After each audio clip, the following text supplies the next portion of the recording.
YSR Congress party జెండా పట్టుకొని జై జగన్ డౌన్ డౌన్ చంద్రబాబు అని భుజాన జెండా పెట్టుకుని వచ్చినటువంటి మా వైఎస్ఆర్ కాంగ్రెస్ పార్టీ కార్యకర్తలకి వీరులకి కూడా నేను ప్రత్యేకమైనటువంటి ధన్యవాదాలు ఈ సందర్భంగా తెలియజేస్తున్నాను. సార్, మాచర్ లాంటి ప్రాంతాల్లో ఆఫీస్ నుంచి బయటికి రానివ్వకుండా నిర్బంధించారు పోలీసులే. అంటే ఇప్పుడు ఇది ఏంటంటే అదే డైలాగ్ ఉంది, ఇదే మీ రాజ్యం, ఇదే మీ రాజ్యం, పోలీసు రాజ్యం, దోపిడీ రాజ్యం. ఇది మీ పరిస్థితి. ఏం రాజ్యం అయ్యేదంటే పోలీసు రాజ్యం, చంద్రబాబు రాజ్యం కాదు. మాచర్లోనే కాదు, ఇక్కడైనా ఆపేవాళ్ళు. అన్ని చోట్ల ఆపి ఇళ్లలోనే పెట్టి అసలు ఏం జరగలేదు, వెన్నుపోటు దినోత్సవానికి జనం రాలేదు అని సంతృప్తి పడాలని అనుకుంటామేమో. నీ చాప కిందగా నీరు వస్తుంది చంద్రబాబు, తెలుసుకో. తెలియగలడివి కదా నువ్వు, వెన్నుపోటు పొడిచి అధికారంలోకి వచ్చావు కదా, వాస్తవాలు తెలుసుకుంటే మంచిది. తెలుసుకోలేదు, నీ కర్మ. పోలీసుల్ని అడ్డం పెట్టుకుని రాజ్యం చేయాలనుకున్న వాడు ఆంధ్ర రాష్ట్రంలోనే కాదు, ఈ దేశంలోనే కాదు, ప్రపంచంలోనే ఎవ్వడు బ్రతికి బట్ట కట్టలేదు అనే విషయాన్ని దయచేసి తెలుసుకో. చాలంతే, అంతా అర్థమైపోతుంది. ఓకే,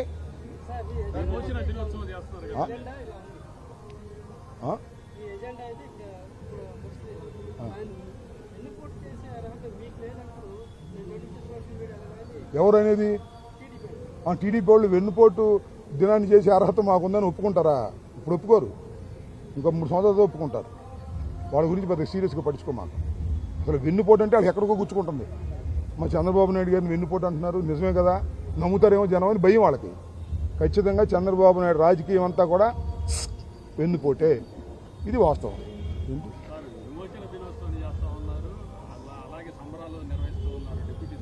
ఎక్కడ కనపడలేదు డిప్యూటీ సీఎం గారు? ఎక్కడున్నాడు? ఏమో డిప్యూటీ సీఎం గారు ఉన్నాడు ఆంధ్రాలో? ఏమన్నా ఉస్తాద్ భగత్ సింగ్ అంట, హరిహర వీరమల్లు అంట, ఓజీ అంట. ఆ గొడవలో ఉన్నాడే స్వామి, ఆ గొడవలో ఉన్నాడు ఆయన. పాపం ఆయన నమ్ముకుని ఓట్లు వేసిన వాళ్ళు, నాయనా ఆయన నమ్ముకుని చంద్రబాబుకి ఓట్లు వేసిన వాళ్ళు ఇవాళ ఏమనుకుంటున్నారో నేను చెప్పకూడదు, సమయం వచ్చినప్పుడు చెబుతా. ఆ ఉస్తాద్ భగత్ సింగ్ సంగతి ఏంటో తెలుసుకోమను. లేదంటే ఆ హరిహర వీరమల్లు రేపు రిలీజ్ అవుతుందంట, దాని సంగతి చూసుకోమను. మాకేం అభ్యంతరం లేదు. ఆ హరిహర వీరమల్లు 5 సంవత్సరాలు తీశారు, అయినా ఆ సినిమా బ్రహ్మాండంగా ఆడాలని, ఆ నిర్మాతకు కనక వర్షం పడాలని మనస్ఫూర్తిగా మేము కోరుకుంటున్నాం. రాజకీయంగా ఆయన పనికిరాడు, కానీ సినిమాలో బాగానే యాక్ట్ చేస్తాడు. మరి ఎందుకన్నా నేను చూసే కదా, బ్రోలో కూడా యాక్ట్ చేశాడు, నా పాత్ర కూడా పెట్టి బాగానే యాక్ట్ చేస్తాడు. రాజకీయాల్లోనే ఆయన బుష్, సినిమాల్లో ఎస్.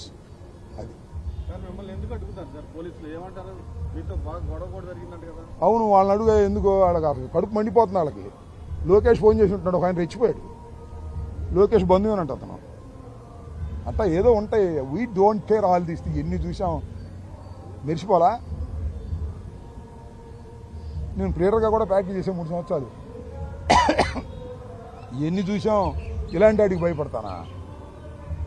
ఏ స్వామి, జైల్లో వేస్తానంటేనే భయపడలే మనం. ఈ లోకేష్ చుట్టం అయిన సిఐ గారు, ఎస్ఐ గారు బెదిరుతాను నేను.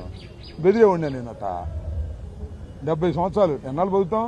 బతికినాళ్ళు బతుకుతాం, వీరుడిగా బతుకుతాం, లొంగి బతకం, బతికినాడి బతకం, నమ్ముకున్న సిద్ధాంతం కోసం బతుకుతాం, నమ్ముకున్న జగన్మోహన్ రెడ్డి వెంట నడుస్తాం.